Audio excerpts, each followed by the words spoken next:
ये भाजपा की सीट को फूलपुर से छीनना, ये जो है समाजवादी पार्टी के लिए बहुत कड़ा काम, बहुत कठिन काम है। लेकिन जो समीकरण है उसके तहत मैंने जितने पर दावेदारों के नाम लिए, उन दावेदारों में किसी को भी टिकट मिलेगा तो वो दीपक पटेल को खड़ी करते हैं। नमस्कार, एमटी टॉक्सो में आपका स्वागत है। जैसा आप सभी लोग जानते हैं कि उत्तर प्रदेश की राजनीति जो है अब जो है बदलने लगी है। उत्तर प्रदेश की राजनीति में जो है मुख्य किरदार के रूप में आप सभी लोग जानते हैं कि एनडीए गठबंधन है, जिसका भाजपा जो है लीड कर रही है और भारतीय जनता पार्टी की सरकार है। समाजवादी पार्टी जो इंडिया गठबंधन में है और इंडिया गठबंधन की तरफ से पीडीए का सहारा लेकर के 2024 लोकसभा चुनाव में जिस तरीके से समाजवादी पार्टी को सफलता मिली है, वो जो है 2027 के चुनाव में दोहराने की कोशिश करेगी। और आजकल एसआईआर चल रहा है। एसआईआर के तहत सभी पार्टियों के जो है बीएलए, बूथ लेवल एजेंट जो है, वो जो है बीएलओ से मिल करके जो है, बूथ लेवल ऑफिसर से मिल करके जो है एसआईआर में सबका नाम डलवा रहे हैं। आज मैं बात करूंगा फूलपुर विधानसभा के समीकरण की। फूलपुर विधानसभा के समीकरण क्या हैं और फूलपुर में जो है कौन कौन से जो है प्रत्याशी दावेदार हैं समाजवादी पार्टी से, और किस तरीके से भारतीय जनता पार्टी के जो विधायक हैं वो अपनी मजबूती को बनाए हैं, या क्या जो है उनकी स्थिति है, और कैसे जो है समाजवादी पार्टी जो है वो भाजपा से जो है फूलपुर की सीट छीन सकती है। तमाम तरह के जो है दावे पर जो है, तमाम तरह के जो है समीकरण पर बात हो।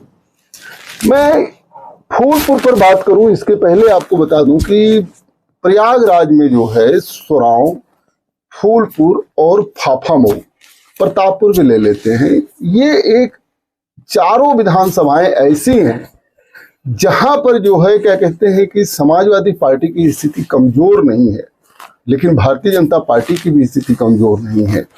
मैं आपको बता दूं कि ये चारों विधानसभा क्षेत्र जो है एमवाईपी समीकरण में बहुत आगे हैं। एमवाईपी से मतलब हो गया कि मुस्लिम समाज के भी लोग जो है क्या कहते हैं कि सोराव में, फाफामऊ में, फूलपुर में, प्रतापपुर में बहुतायत संख्या में हैं।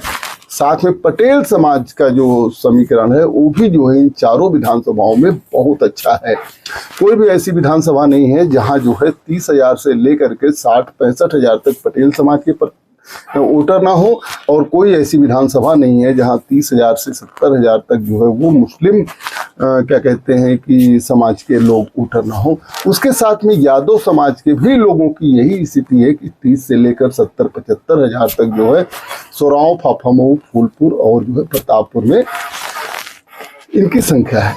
मैं फूलपुर पर बात करूं तो फूलपुर विधानसभा जो है क्या कहते हैं कि इसमें कुल वोटरों की संख्या अभी पिछली बार जो है 3,51,997 थी, जिसमें जो है पुरुषों की संख्या जो है 1,98,628 थी और महिलाओं की संख्या जो है 1,53,349 थी। हम थोड़ा सा पीछे चलते हैं, 2022 में चलते हैं। 2022 विधानसभा चुनाव में भारतीय जनता पार्टी ने प्रवीण पटेल को जो है अपना प्रत्याशी बनाया था, और प्रवीण पटेल जो है वो उसके पहले 2017 में भी विधायक थे, तत्कालीन विधायक थे, उनको प्रत्याशी बनाया था। उनको 1,03,557 वोट मिले थे। और वहीं सपा के प्रत्याशी जो है 3 बार के विधायक रहे मुस्तफा सिद्दीकी को बनाया। मुस्तफा सिद्दीकी तत्कालीन जो है प्रतापपुर से विधायक भी थे, उनको जो है अपना प्रत्याशी बनाया और उनको 1,08,25 वोट मिले। भारतीय जनता पार्टी के प्रत्याशी प्रवीण पटेल को 2,732 वोट से जीत मिल गई थी। 2024 लोकसभा का चुनाव आया। फूलपुर के तत्कालीन विधायक प्रवीण पटेल को जो है भारतीय जनता पार्टी ने अपना जो है प्रत्याशी बनाया और वे सांसद बन गए। 2024 में उपचुनाव हुआ। उपचुनाव के दौरान जो है भारतीय जनता पार्टी ने करछना विधानसभा से पूर्व विधायक दीपक पटेल को अपना प्रत्याशी बनाया, और समाजवादी पार्टी ने उपचुनाव में भी पूर्व विधायक मुस्तफा सिद्दीकी पर ही दांव लगाया, जो 2022 का जो है विधानसभा चुनाव हार चुके थे। लेकिन उपचुनाव में समाजवादी पार्टी ने मुस्तफा सिद्दीकी पर ही भरोसा किया।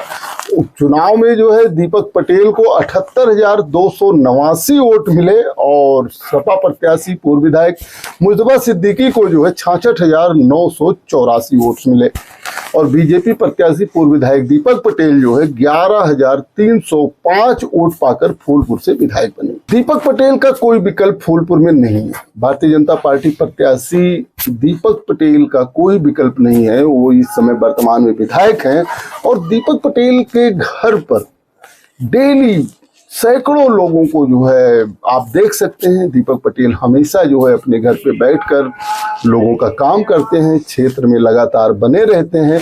यहाँ तक कि दीपक पटेल अभी बहुत कम समय हुआ जब वो विधायक बने, लेकिन उनकी उपलब्धियां जो है बहुत हैं। सबसे पहले तो उन्होंने जो है शास्त्री ब्रिज जो है फूलपुर को जो है प्रयागराज से जोड़ती है शहर से, उस पर जो है एक शास्त्री ब्रिज के पैरेलल एक जो है पुल को पास करवाया।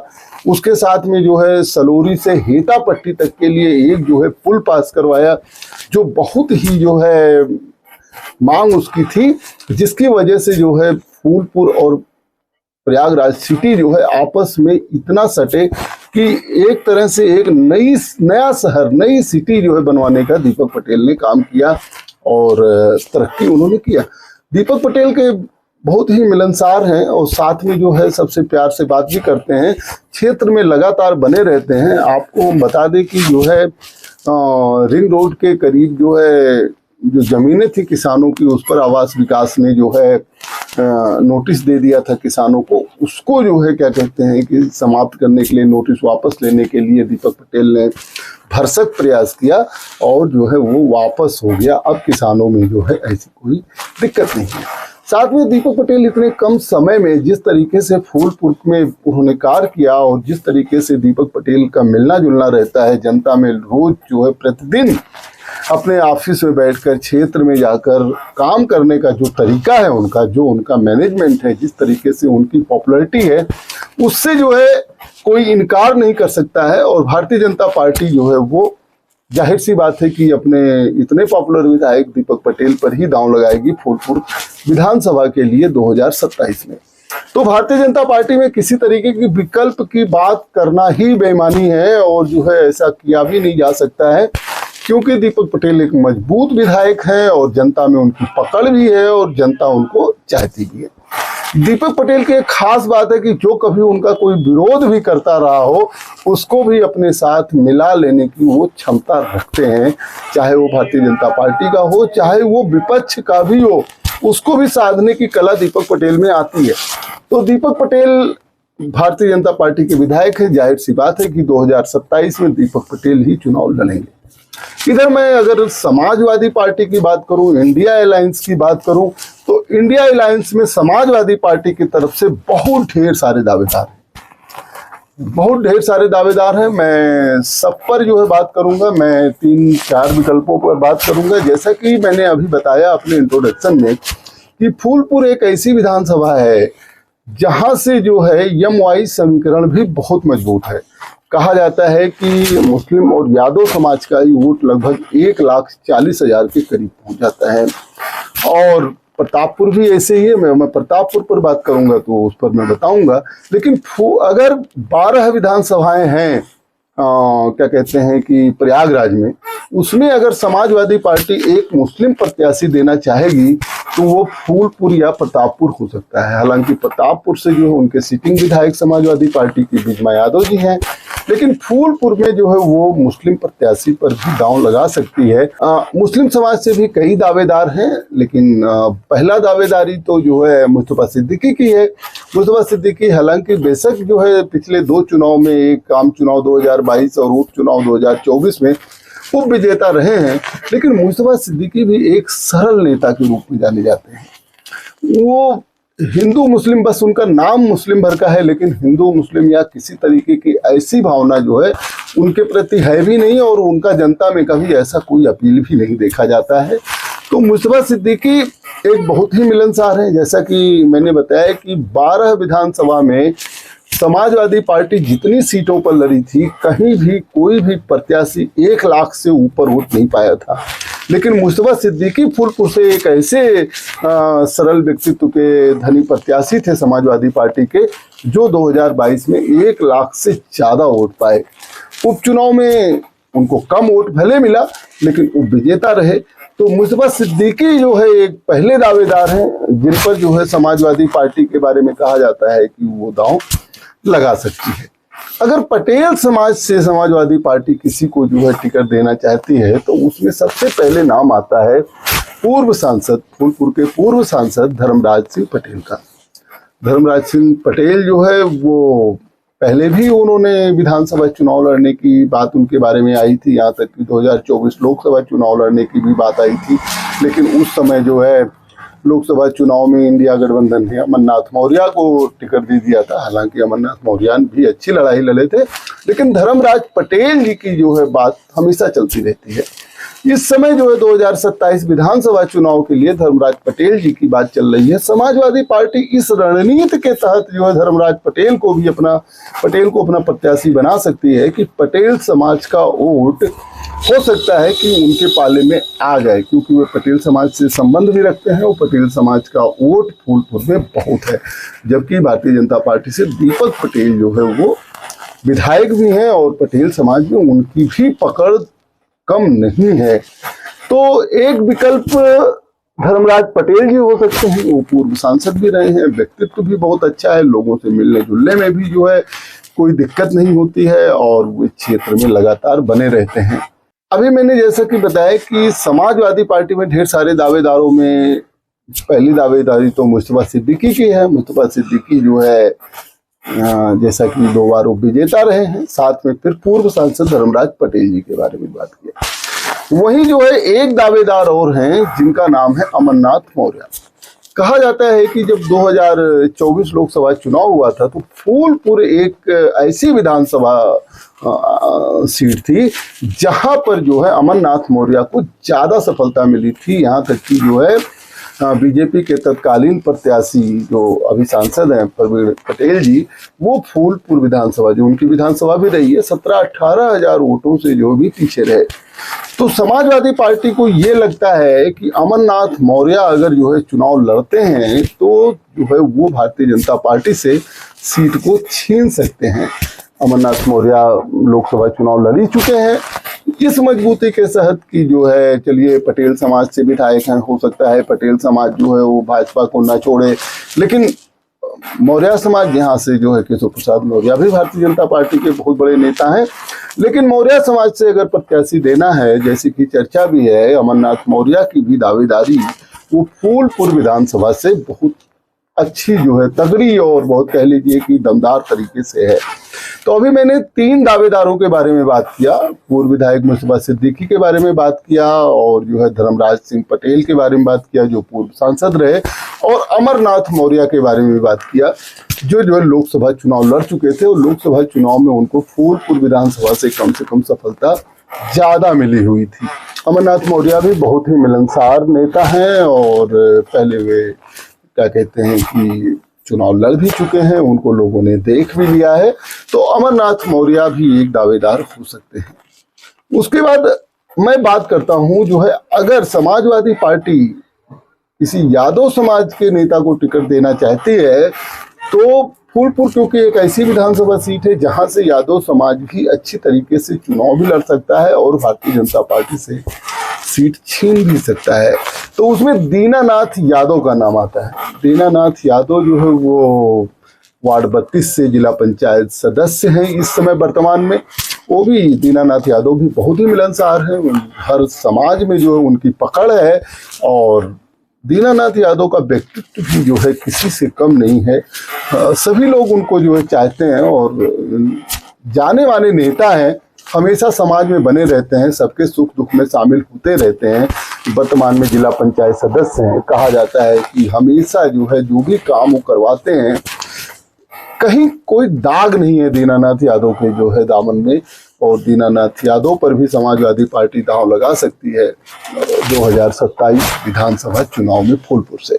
अभी तो बात हुई कि समाजवादी पार्टी के ऊपर के 4 लोगों में, जिसमें जो है मुस्तफा सिद्दीकी, धर्मराज सिंह पटेल, अमरनाथ मौर्य और दीनानाथ यादव के बारे में।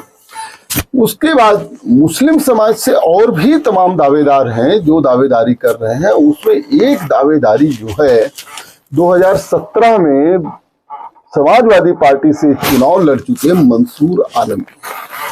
मंसूर आलम के बारे में हम बता दें, मंसूर आलम भी एक बहुत ही शालीन और बहुत ही मिलनसार, बहुत ही जो है लोगों में रहने वाले नेता के रूप में माने जाते हैं। वो मंसूर आलम फूलपुर नगर पंचायत के 2006 से 2011 तक जो है वो अध्यक्ष रहे। उसके बाद उनकी पत्नी 2017 से 2022 तक आजमीन सिद्दीकी जिनका नाम था, वो भी जो है फूलपुर नगर पंचायत से चेयरमैन रहे। और आपको मैं बता दूं कि जब वो चुनाव लड़े थे 2017 में मंसूर आलम, उनको 67,299 वोट मिले थे। भारतीय जनता पार्टी के प्रत्याशी तब रहे प्रवीण पटेल, उनको 93,912 वोट मिले थे। प्रवीण पटेल को 26,613 वोट से जीत मिली थी। मंसूर आलम का कहना है कि उनको टिकट देर से मिला था, जिसकी वजह से जो है कम मेहनत कर पाए। हालांकि मेहनत तो पहले से करते थे, 20 दिन का ही उनको चुनाव में समय मिला था।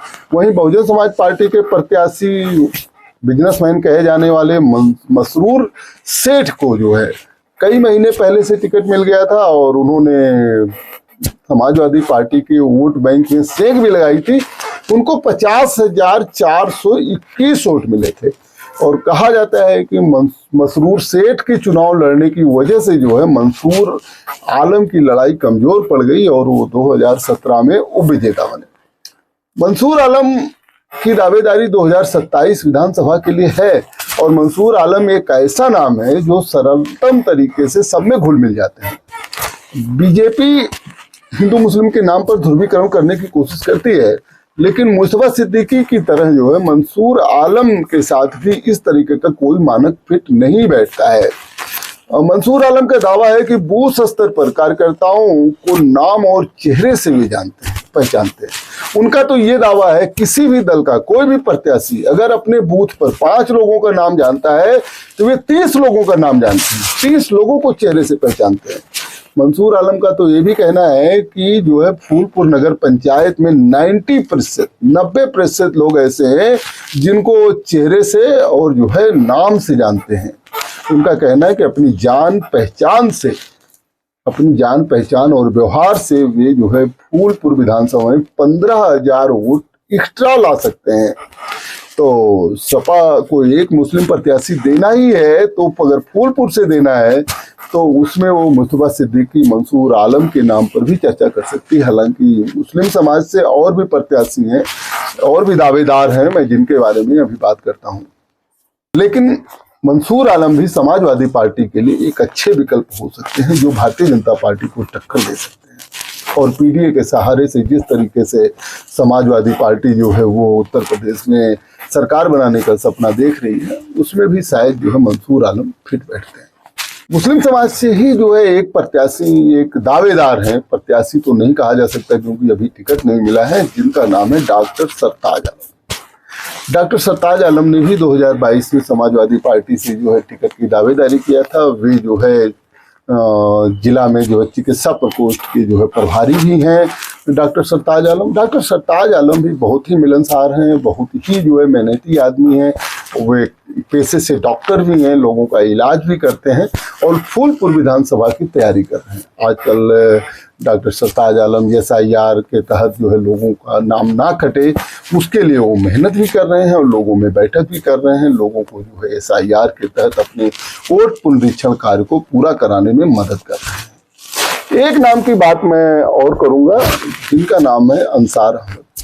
अंसार अहमद के बारे में बताऊं कि वो फाफामऊ से कई बार विधायक रहे, मंत्री भी रहे और फाफामऊ का जो समीकरण है उसमें तो उनकी दावेदारी है, अगर एक मुस्लिम प्रत्याशी को देना है तो फाफामऊ फूलपुर। लेकिन अंसार अहमद की दावेदारी जो है वो फूलपुर से भी बताई जा रही है। अभी जो है दीपावली के अवसर पर ढेर सारे होर्डिंग्स और बैनर उनके जो है फूलपुर विधानसभा में लगाए गए थे, जिससे ये चर्चा चली कि अंसार अहमद की भी फूलपुर से दावेदारी है। तो जिस तरीके से समाजवादी पार्टी अपने को पीडीए के सहारे जो है सत्ता पाने की कोशिश करना चाहती है और भारतीय जनता पार्टी के विकल्प के रूप में फूलपुर विधानसभा में पेश कर रही है, उसमें जो है उसके पास इतने दावेदार हैं कि अखिलेश यादव सपा अध्यक्ष को प्रत्याशी चुनने में बहुत कठिनाई आने वाली है। जैसा कि आप सभी लोगों को मैंने बताया, पहली दावेदारी तो मुस्तफा सिद्दीकी की है, फिर उसके बाद धर्मराज सिंह पटेल की भी है, फिर उसके बाद जो है अमरनाथ मौर्य की भी दावेदारी है, दीनानाथ यादव की भी दावेदारी है, और फिर मंसूर आलम की भी दावेदारी है, डॉक्टर सरताज आलम भी जो है दावेदारों में शुमार है, और पूर्व विधायक अंसार अहमद की भी कम मजबूत दावेदारी नहीं है। ये अगर समाजवादी पार्टी देखेगी तो किसको टिकट दिया जाए, तो समाजवादी पार्टी ने जो रणनीति बनाई है कि जो है ऐसे जो है प्रत्याशी को टिकट दिया जाए जो है भारतीय जनता पार्टी का परंपरागत वोट काट के ला सके, तो उसमें उसका दूसरा रेशियो होगा। लेकिन कुछ सीटें ऐसी होती हैं जहां समाजवादी पार्टी को ये भरोसा है कि हम जिसको भी टिकट देंगे वो चुनाव जीत जाएगा। हालांकि 2017 से 2022, 2024 चुनाव में ऐसा हो नहीं पाया है। अब समाजवादी पार्टी नई रणनीति पर काम कर रही है। देखने वाली बात होगी कि वो जितने दावेदारों के मैंने नाम बताए उनमें से किसके ऊपर वो दांव लगाती है। हालांकि कुछ दावेदार और हैं, लेकिन पोर्टफोलियो की अगर मैं बात करूं तो मुस्तफा सिद्दीकी के पास पहला पोर्टफोलियो है कि 2 बार वो विजेता रहे हैं, क्षेत्र में जो है सक्रिय भी हैं और मिलनसार बहुत हैं। दूसरा धर्मराज सिंह पटेल हैं, जिनके बारे में भी जो है जानकारी है कि वो सांसद के रूप में और पॉपुलैरिटी के रूप में धर्मराज पटेल किसी से कम नहीं है। सब उनको जानते हैं, सब सम्मान भी करते हैं और लोगों में जो है मिलना जुलना उनका हमेशा बना रहता है। उसके बाद अमरनाथ मौर्य के साथ समीकरण यही है कि लोकसभा चुनाव के दौरान फूलपुर में जो है समाजवादी पार्टी ज्यादा आगे थी, 17-18 हजार वोट से जो है प्रत्याशी पीछे रह गए थे, तो अमरनाथ मौर्य की भी दावेदारी जो है वो फूलपुर से है। दीनानाथ यादव अगर परंपरागत प्रत्याशी पर जो है दांव लगाना चाहती है समाजवादी पार्टी, तो दीनानाथ यादव जो है वो एक फिट प्रत्याशी हो सकते हैं। लोकसभा चुनाव 2019 में जब समाजवादी पार्टी और बहुजन समाज पार्टी में गठबंधन था, तो पंधारी यादव को जो है समाजवादी पार्टी ने प्रत्याशी भी बनाया था। तो फूलपुर एक ऐसी विधानसभा सीट है जहां पर जो है दीनानाथ यादव के नाम पर भी जो है समाजवादी पार्टी विचार कर सकती है। इसके अलावा मंसूर आलम के बारे में जैसा कि मैंने बताया, वो पूर्व में जो है चेयरमैन भी रहे हैं, उनकी पत्नी भी चेयरमैन रही है, हमेशा सक्रिय रहते हैं, बेहद मिलनसार मधुरभाषी व्यक्ति हैं मंसूर आलम। डॉक्टर सरताज आलम वो भी बेहद मधुरभाषी और प्रतिभा के धनी हैं, पेशे से डॉक्टर भी हैं, चिकित्सक भी हैं। और फिर अंसार अहमद के बारे में भी यही चीजें लागू होती हैं कि सबसे घुल मिल जाते हैं और पूरे प्रयागराज में जितनी विधानसभा क्षेत्र हैं सब में जो है अंसार आलम को सब लोग जानते भी हैं। हालांकि उनकी मुख्य दावेदारी तो फाफा मऊ से है, लेकिन किसी समीकरण के तहत अगर समाजवादी फिर बैठाती है तो फूलपुर से भी उनकी दावेदारी है। बहुजन समाज पार्टी की बात कर लेते हैं। बहुजन समाज पार्टी की बात अगर हम करें तो बहुजन समाज पार्टी में जो है अभी उपचुनाव जब होना था 2024 में, तो बहुजन समाज पार्टी ने शिवबरन पासी को टिकट दिया था। शिवबरन पासी ने बहुत मेहनत किया और थोड़े ही समय में शिवबरन पासी पॉपुलर भी हुए और जनता में उनकी पकड़ बनने लगी। कहा जाने लगा कि शिवबरन पासी जो है वो फूलपुर उपचुनाव में बहुत अच्छा करेंगे। लेकिन शिवबरन पासी का जब चुनाव नजदीक आने लगा तो उनका टिकट काट के बहुजन समाज पार्टी ने जो है दूसरे प्रत्याशी को टिकट दे दिया। उनका नाम है जितेंद्र कुमार सिंह। जितेंद्र कुमार सिंह को टिकट दे दिया, लेकिन फिर भी शिवबरन पासी जो है वो बहुजन समाज पार्टी में बने रहे। और कहा जाता है कि 2027 विधानसभा चुनाव लड़ने के लिए फूलपुर से शिवबरन पासी की भी दावेदारी है। शिवबरन पासी से मेरी मुलाकात हुई थी, उन्होंने कहा कि जो है वो मजबूती से चुनाव लड़ेंगे और वो जो है अपनी पार्टी में टिकट जो है मांगेंगे। दूसरी दावेदारी बहुजन समाज पार्टी से जो दिख रही है इस समय, जिनकी तैयारी दिख रही है, वो है जितेंद्र कुमार सिंह। जितेंद्र कुमार सिंह जो है वो उपचुनाव लड़े थे जिसमें 20,000 से ज्यादा उनको वोट भी मिला था। वोट परसेंटेज हालांकि कम पड़ा था, और जैसे बहुजन समाज पार्टी ने जिस तरीके से रैली किया और जिस तरीके से बहुजन समाज पार्टी को बिहार में 1 सीट मिली है, तो बहुजन समाज पार्टी जो है अपना टेम्पो हाई मान के चल रही है और उसको लगता है कि जो है 2027 में वो भारतीय जनता पार्टी का विकल्प बनेगी। तो ऐसे में जो भी दावेदार बहुजन समाज पार्टी से वे चाहते हैं कि उनका टिकट ना कटे और जो है वो टिकट पाएं। तो इसमें जितेंद्र कुमार सिंह की भी एक बहुत मजबूत दावेदारी है। कहा जाता है कि जितेंद्र कुमार सिंह के साथ भी जो है कई मंडल इंचार्ज मिल करके काम कर रहे हैं। हालांकि बहुजन समाज पार्टी में किसका टिकट रहेगा, किसका टिकट नहीं रहेगा, कोई दावेदार पहले से अपनी दावेदारी करने की स्थिति में नहीं रहता है। बहुजन समाज पार्टी में जो है शिवरन पासी और जितेंद्र कुमार सिंह भले दावेदार के रूप में दिख रहे हैं, लेकिन प्रत्याशी कौन होगा ये तो समय के गर्भ में है। तो जिस तरीके से आपने देखा फूलपुर का समीकरण, अभी भारतीय जनता पार्टी फूलपुर में बहुत मजबूत है। बहुत पॉपुलर विधायक दीपक पटेल वहां से विधायक है। दीपक पटेल डेली जो है सबसे घुल मिल रहे हैं और हमेशा आप देख लीजिए तो उनके यहाँ भीड़ लगी होती है और सभी लोग अपनी जो है चिट्ठियों को लेकर के गए होते हैं। दीपक पटेल करछना से जो है विधायक रहे हैं, यमुना पार से, वहाँ के लोग भी जो है दीपक पटेल के यहाँ अपने काम के लिए आते जाते रहते हैं और दीपक पटेल किसी को निराश नहीं करते हैं। तो दीपक पटेल की सीट को छीनना या कह लीजिए भाजपा की सीट को फूलपुर से छीनना, ये जो है समाजवादी पार्टी के लिए बहुत कड़ा काम, बहुत कठिन काम है। लेकिन जो समीकरण है उसके तहत मैंने जितने पर दावेदारों के नाम लिए, उन दावेदारों में किसी को भी टिकट मिलेगा तो वो दीपक पटेल को कड़ी टक्कर देगा। हालांकि चुनाव में तो हर व्यक्ति जो है एक दूसरे को कड़ी टक्कर देता ही है, लेकिन सरसरी निगाह पर यह देखा जा रहा है कि फूलपुर में भारतीय जनता पार्टी कमजोर नहीं है और उनको टक्कर देने के लिए जितने भी दावेदार हैं, चाहे मुस्तफा सिद्दीकी हो, चाहे धर्मराज सिंह पटेल हो, या अमरनाथ मौर्य हो, या दीनानाथ यादव हो, या मंसूर आलम हो, या डॉक्टर सरताज आलम हो, या अंसार अहमद हो, इन सब में किसी पर भी जब समाजवादी पार्टी अगर दांव लगाती है तो वो फूलपुर के लड़ाई को रोमांचक बना देगी। चलिए मैं आगे फिर जो है किसी